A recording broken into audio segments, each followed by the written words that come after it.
여기까지 왔다는 것을 우리는 좀 깊이 명심해야 될 것 같습니다. 오늘 저는 이제 국토리날 행사에 참여해서 우리 안보를 지키기 위한 많은 분들의 희생이 얼마나 소중한가를 다시 한번 살펴보는 시간이 되었으면 좋겠습니다. 우리 정부가 예전 정부에 비해서 국방 예산의 증가율이 좀 높은 편입니다. 그렇다 하더라도 튼튼한 안보를 위해서는 많은 노력이 더 있어야 된다고 생각을 합니다. 특히 우리가 전작전권을 인수하기 위해서는 고도의 중요한 장비들을 많이 구입을 해야 될 거기 때문에 예산을 가능한 효율적으로 쓰도록 그렇게 노력을 하도록 하겠습니다. 진정한 평화는 튼튼한 안보 위에서만 가능하다고 생각을 합니다.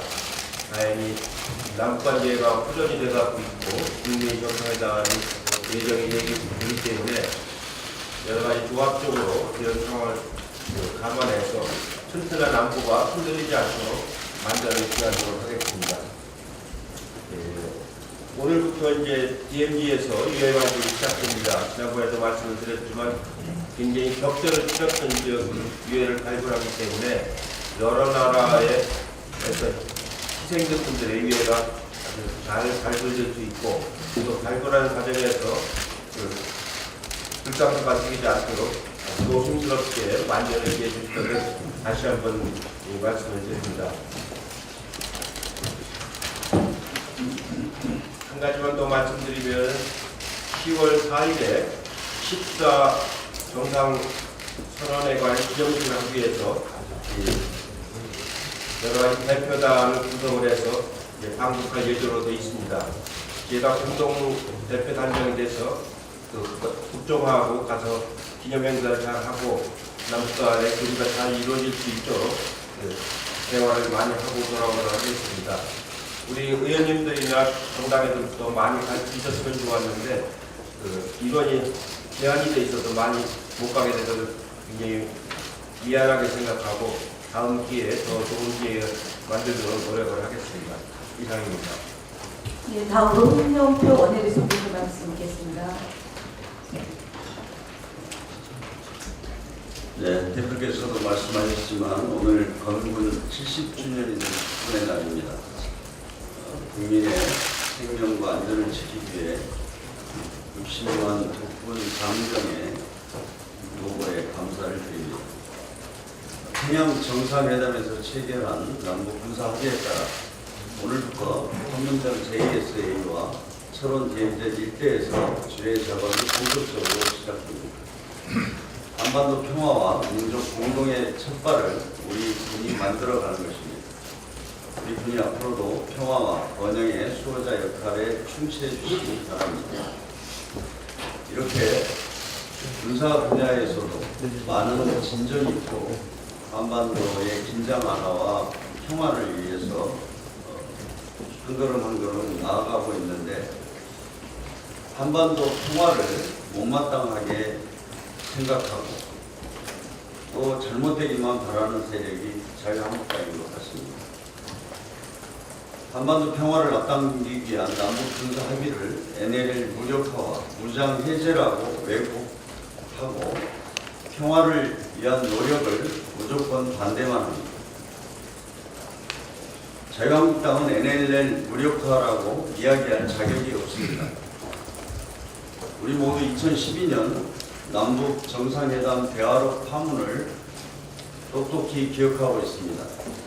김무성 당시 새누리당 선대본부장은 2012년 12월 14일 부산 유세장에서 노무현 전 대통령이 국방 한계선을 포기했다고 거짓 주장을 했습니다.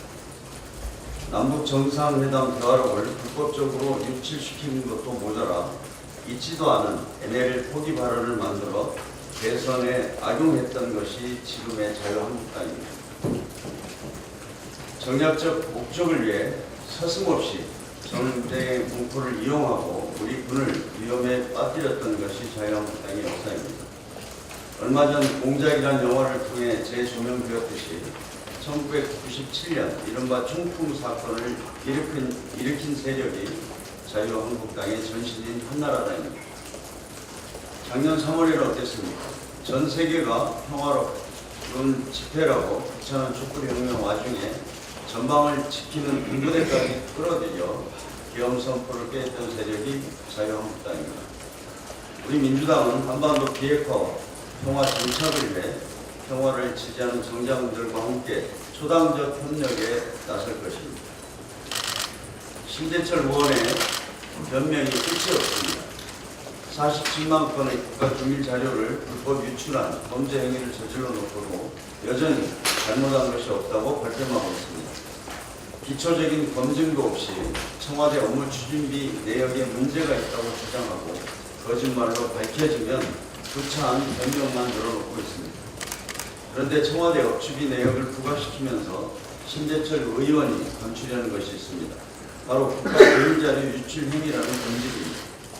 제가 알아본 바에 따르면 신재철 의원은 국가안보에 치명타가 될 기밀 자료를 무수히 많이 빼돌렸습니다. 대표적인 것이 대통령 경호처의 거래 내역입니다.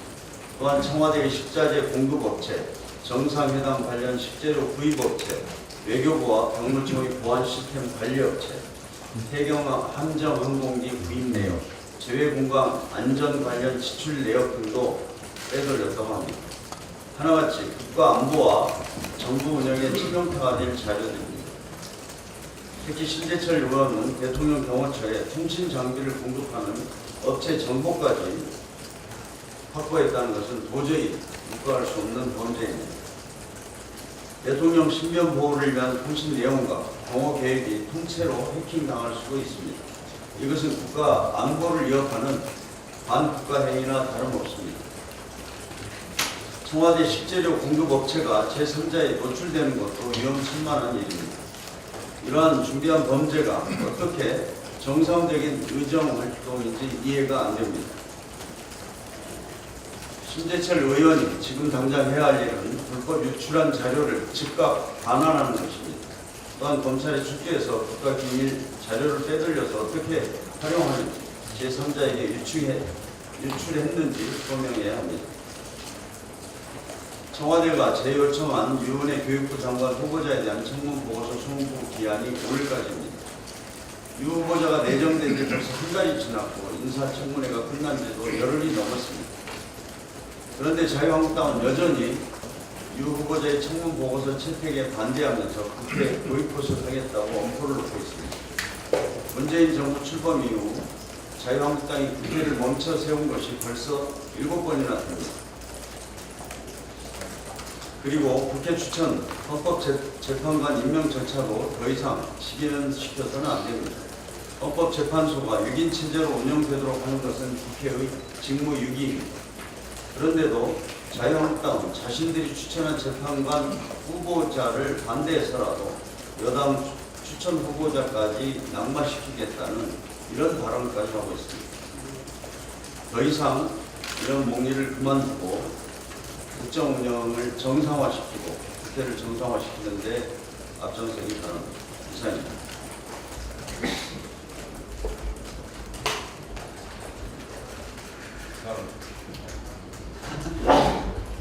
다음으로 박주민 최고위원님 발언하겠습니다. 예, 국민의 날을 가져서 국가 안보, 국민의 안전을 위해서 노력하고 희생하고 계신 국군 장병 여러분께 진심으로 감사하다는 말씀드립니다. 어제 사법농단 윗선으로 지목됐던 고위법관들에 대한 첫 압수수색이 진행됐습니다. 사법농단 관련된 수사에 있어서는 의미 있는 진전이라 할 수 있을 것입니다. 그런데 그 내용을 좀 자세히 살펴보면 여전히 의심스럽고 실망스러운 부분이 많습니다. 양승태 전 대법원장의 경우에는 승용차에 대해서, 그 승용차도 관용차가 아닌 개인 승용차에 대해서만 압수수색 영장이 발동했던 것입니다. 과연 진실을 밝힐 수 있는 증거 확보가 가능한 수준인지 여전히 의심스럽습니다. 그리고 과거와 달리 그나마 일부라도 전 대법관들에 대한 압수수색 영장이 발부됐던 것은 검찰 출신 부장판사가 라는 지금까지는 조금 다른 색깔을 가진 판사가 영장 발부 여부를 심사했기 때문이 아닐까 의심도 되는 상황입니다. 이런 점을 봤을 때 영장 발부, 그 다음에 기소된 이후에 사건의 수사 심리와 관련돼서 기존의 판사들이 그대로 담당하게 하는 것보다는 특별한 판사 그리고 특별한 재판부가 설치돼서 다루게 하는 것이 더욱 필요한 것 아닌가라는 생각을 가지게 됩니다.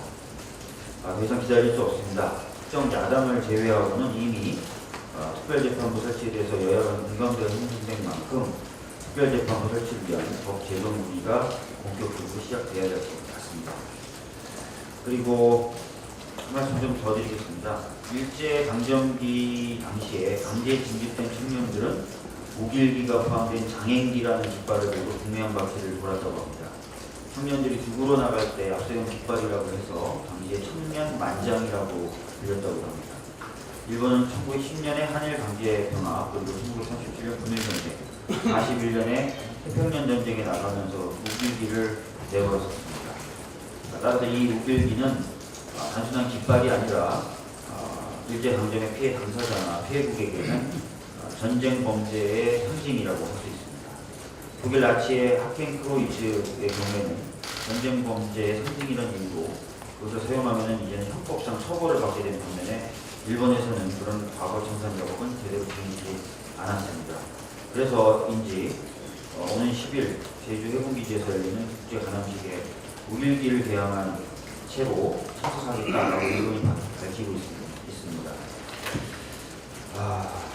과거 일본의 군국주의에 대한 제대로 반성과 사과 없이 함께 평화를 지키겠다는 국제관함식에 참석을 하는 그런 것은 국제관함식의 의의를 훼손하는 일이라고 생각합니다. 과거에 대한 제대로 된 사과나 청산 없는 일본은 이번 관함식에서 무길기를 달지 않고 참석하는 것부터 시작해서 일본 군국주의에 대한 반성과 사과를 시작했으면 합니다. 감사합니다. 네, 다음으로 박광 최고위원님 말씀 듣겠습니다. 네, 국가 기밀 불법 탈취 사건의 진상은 명백합니다. 비정상적인 방법으로 국가 재정 정보의 비인가에 그러니까 인가받지 않은 영역에 접속해서 국가 안위와 관련된 자료를 포함해서 국가 기밀 자료를 수많이 47만 건 정도를 내려받고 그 일부를 유출하는 것인데요. 이것이 심각하게 문제가 되는 것은 아주 계획적이고 조직적이고 반복적으로 이루어졌다는 것입니다. 황교 대표님도 말씀하셨습니다만 조속히 관련 자료를 반납하고 신재철 의원과 자유한국당은 국민들께 사과하고 검찰 수사에 충실히 응하는 것, 이것만이 유일한 해법이다. 다시 한번 강조해 말씀드립니다. 제주 관함식 관련해서 우리 박주민 최고께서 말씀하셨습니다만 언론에서 이 용어 정리를 좀 제대로 해주셨으면 하는 것이 일본 우길 승천, 이건 일본에서 부르는 말이고요. 전범기로 부르는 것이 정확한 표현일 겁니다. 우리가 나치 깃발을 전범기라고 부르듯이 이것은 명확하게 규정을 하는 것이 필요하다. 일본의 상대방이 되는 주권의 상징이기 때문에 한국 해군과 외무부의 요청, 그러니까 전범기를 달지 말아달라는 요청을 받아들일 수 없다고 했습니다. 이것은 주권의 상징이 아니라 침략과 군국주의의 상징입니다. 일본 해군이 우길기를 전범기로 인식을 하고 달고서 우리 해역에 들어오는 것은 자제해야 된다. 다시 한번 강조를 드리고요. 만약에 전범기를 흘러주면서 일본 함정이 들어온다면은 독일 함정이 나치 깃발을 달고 프랑스 노르망디나 다른 전쟁 피해국가의 항구에 들어가는 것과 다를 바가 없다. 이렇게 인식을 해야 된다는 것입니다. 독일은 이런 행위를 생각하는 것조차도 범죄로 규정하고 있습니다. 그리고 끊임없이 사죄하고 있습니다. 일본도 이런 역사 인식을 분명히 하고 국제 관례대로 자국과 태극기를 달고 제주 안에 들어올 것을 다시 한번 강력히 촉구합니다. 만일 끝까지 거부한다면 일본 해군의 참석을 불허해야 한다는 것이 국민의 정서다. 이 점을 다시 한번 분명히 말씀드리겠습니다. 그 다음에 별도로 제주도민들께는 이 관함식이 열린 강정마을의 명예 회복과 공동체 회복을 위한 지원 방안을 정부와 우리 당이 정성을 다해서 준비하겠다는 말씀드립니다. 대법원이 지난 대선에서 문재인 당시 후보의 아들 준용 씨와 관련된 가짜 뉴스 가해자들에 대해서 실형을 확정했습니다. 판결 그 취지를 보면 근거가 박약한 의혹 제기를 광범위하게 허용할 경우 공익에 반하는 결과를 초래한다. 이것이 대법원의 판결 취지입니다. 지난 대선에서 가짜 뉴스를 생산하고 유통하고 또 이를 기반으로 해서 정치적 이익을 얻으려고 했던 모든 정당, 정치인, 국민 그리고 피해자들 앞에서 경환자들 사죄해야 됩니다. 만약 이게 독일이었다면 어떻게 됐을까? 24시간 안에 삭제를 해야 됩니다. 이런 정보를. 그것은 자율적 심의가 아니라 우리의 법률에 따라 삭제 의무가 발생하기 때문인데요. 페이스북의 경우 이미 독일 베를린과 에센에 삭제 센터를 설치해서 운영하고 있고 담당자를 고용하고 교육하고 모니터링과 삭제 업무를 진행하고 있습니다. 그것도 독일에서 시행되고 있는 가짜뉴스 금지법의 근거에 따른 것입니다. 글로벌 IT 기업들이 우리나라에서 하는 형태와 독일에서 하는 형태에 커다란 차이를 보이고 있는 것, 이것 반드시 국회가 빠른 입법으로 제지를 해야 될 겁니다. 가짜뉴스는 결코 표현의 자유가 아닙니다. 이미 임계점을 넘었고 사회 악이 되고 있습니다. 유튜브가 포털뿐만 아니고 가짜 정보에 기반해서 혐오와 차별을 일삼는 그런 일부 사이트들에 대해서도 더 이상 방치해서는 안 된다. 그것이 국민적 공감대라고 생각합니다. 예, 다음으로 김혜영 최고위원님의 말씀드리겠습니다. 예, 최근 수도권, 특히 서울의 아파트값이 급격하게 상승했습니다. 경제가 서울에 쏠려있기 때문입니다. 서울과 수도권뿐만 아니라 지방도 살아야 합니다. 지방이 고사 위기에 있습니다. 노무현 대통령께서는 지역 균형 발전을 꿈꾸셨습니다. 그래서 많은 공공기관들이 이전했습니다. 하지만 국토 균형 발전은 아직도 더딘 실정입니다. 부산도 지난 2009년 정부로부터 금융중심지로 지정받았습니다. 부산국제금융센터인 BIFC를 만들고 금융중심지로 역할을 하기 위한 많은 노력이 이어졌습니다. 그러나 현재 한국자산관리공사, 한국주택금융공사 등이 이전해 왔지만 금융중심지라고 하기에는 무색한 상황입니다. 이번 금융기관 지방 이전을 통해 부산은 명실상부한 금융중심지로 변해야 합니다. 이를 위해서는 한국산업은행, 한국수출입은행 등 금융기관의 이전이 절실합니다. 그러나 이 은행들은 법에 의해서 본사를 서울에 두고 있습니다.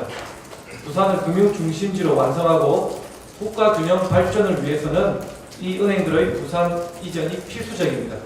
그래야 금융기관이 모여 시너지 효과를 낼 수 있습니다. 이와 관련한 개정안 발의를 준비 중에 있습니다. 이를 통해서 부산이 금융중심지 역할을 제대로 할 수 있도록 하고 국토균형 발전의 시금석을 놓겠습니다. 이상입니다. 예, 다음으로 남민순 최고위원님의 말씀드리겠습니다. 네, 신대철 의원의 비인가 나름 불법 유출 관련해서 김승주 고려대 정보보건대학원 교수가 시스템의 오류를 이용해서 일종의 해킹에 성공한 것이라고 이야기를 했는데요. 해킹도 범죄 행위 아닙니까? 그 현행 정보통신망 이용 촉진 및 정보보호에 관한 법률 제48조 3항에는 누구든지 정보통신망의 안정적 운영을 방해할 목적으로 대량의 신호 또는 데이터를 보내거나 부정한 명령을 처리하도록 하는 등의 방법으로 장애를 일으키게 해서는 안 된다고 주장을 하고 있습니다. 명백한 불법 행위입니다. 30여 명의 자유한국당 의원들이 28일 대법원을 항의 방문해서 김명수 대법원장과 면담을 통해서 신대철 의원실 압수수색을 거론하면서 영장 발부를 미제수했다고 합니다. 그동안 정치권이 검찰이나 경찰을 찾아가는 경우는 있었지만 대법원장을 찾아가서 수사에 부당함을 주장한 사례는 사실 거의 없습니다. 상권 분리에 반하는 일이자 법관과 재판의 독립에 대한 기반을 흔드는 사법부 체제를 흔드는 자체라 해도 과언이 아닐 것입니다. 신재철 의원 사무실에 대한 압수수색에 대해 야당 탄압이라는 주장은 어불성설이며 도둑질 당한 행정 자료를 되찾기 위한 정당한 사업 집행입니다. 이번 이 사건으로 인해서 정국희 의사일정이 파행으로 이어져서는 안 될 것이고요. 민생 현안이 산적해는 만큼 국회는 본연의 임무에 충실해야 할 것입니다. 대정부 질문과 국정감사, 예산안 심사, 법률안 심사가 차질 없이 수행되어야 합니다. 한 가지만 더 말씀드리겠습니다. 제가 그 민생을 주로 담당을 하고 있는데요. 이 최저임금 인생으로 가장 사실 어려운 자영업자가 편의점주입니다. 과당 출점과 35%가 넘는 과당 수수료로 인해서 편의점주 스스로 최저임금 수준의 수익도 올리지 못하는 위기에 내몰려 있습니다. 그래서 이 편의점주들이 요구하는 내용 중에서 우리가 귀담아 들어야 될 부분이 위기 상황이 진정될 때까지 퇴점유약금을 삭감하고 한시적 희망금을 시행하라는 그런 목소리가 있습니다. 이런 부분들을 저도 검토해야 될 것 같고요. 일본처럼 그 가맹점주의 최저 수익을 보장하는 제도 이런 부분들을 적극적으로 우리가 이번에 정기국회 과정에서 검토를 해야 되지 않나라고 생각합니다. 예, 이상입니다. 다음으로 이수진 최고위원님의 말씀 듣겠습니다. 네, 국회의사를 맞이해서 국민들의 안전과 하반기 평화를 위해서는 이상병 여러분께 감사드립니다. 여전히 논란이 되고 있는 자유한국당 신재철 의원 위법하게 취득한 국가기밀 불법 탈취 사건에 대해서 여전히 사과 반성을 하지 않고 청와대 직원들의 정식 임용전 자문위원으로서 회의수당을 받은 것조차 부당 수령이라고 의혹 제기를 하고 있는데 노동법부터 먼저 공부를 하지 않을까 싶습니다. 신재철 의원이 30일 국회 기자회견에서 이전 정권에서는 정식 임명을 위한 절차가 끝나기 전에는 청와대에서 일한다는 자긍심 하나로 한두 개 1, 2개월에 고수 없이 일했다고 열정회의를 당연한 듯 말씀하는데 청와대 직원들도 노동자입니다. 일을 시키면서 돈을 주지 않는 것이 정당한 건지 등급지 않을 수 없습니다. 통상적으로 정부 출범 2개월 정도 인수위원회가 가동되고 인수위 운영 예비비가 편성돼서 인수위에서 일하는 인력에게 충분한 수당이 지급됩니다. 그러나 문재인 정부는 박근혜 대통령의 국정농단 사건으로 탄핵되면서 인수위도 없이 바로 청와대에서 일했고 정식 임용된 직원은 정무직인 수석 비서관 등 몇 명뿐이었습니다. 청와대에서 일하는 대부분이 유노동, 무임금 상태에 놓여 있었던 것입니다. 그래서 예산 및 기금 운영 계획 집행 지침에 따라서 분야별 정책 자문위원으로서 위촉했고 수당을 지급한 것입니다. 정부 출범 후 2달 동안 밤낮 없이 일하고 일당 평균 325만 원을 받은 것인데 이것이 비난받을 것인지 아니면 미담으로 칭찬을 해야 할 것인지 열심히 일하고 충분히 기여를 했으니 그에 대한 합당한 대가를 지급하는 것은 너무나 당연한 일입니다.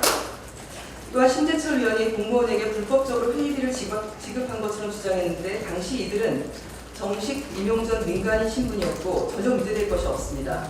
그리고 정식 임용 절차가 마무리된 후에는 지급된 사실이 없습니다.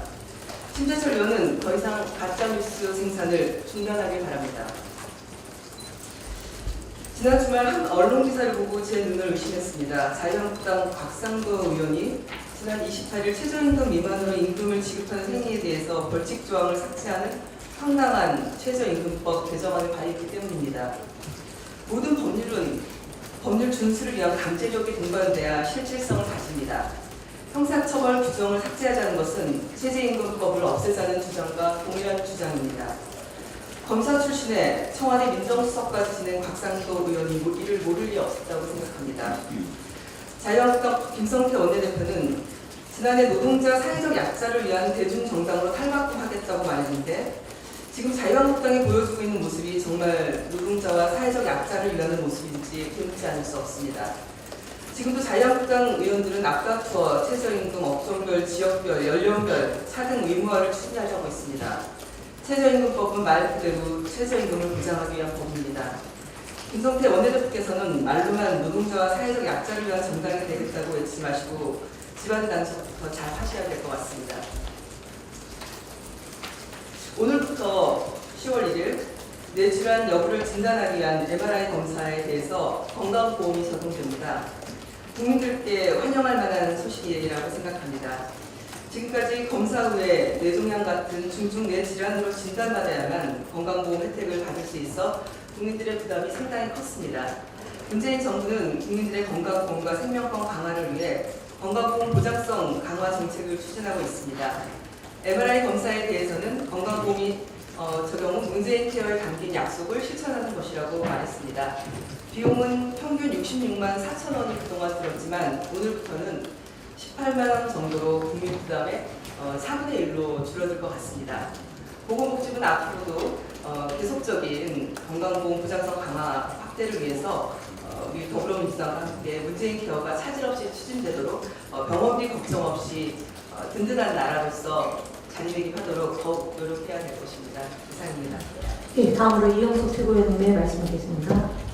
예, 이현석입니다. 무대에 올리기조차 싫은 이름 오늘 또 거명을 해야 될 것 같습니다.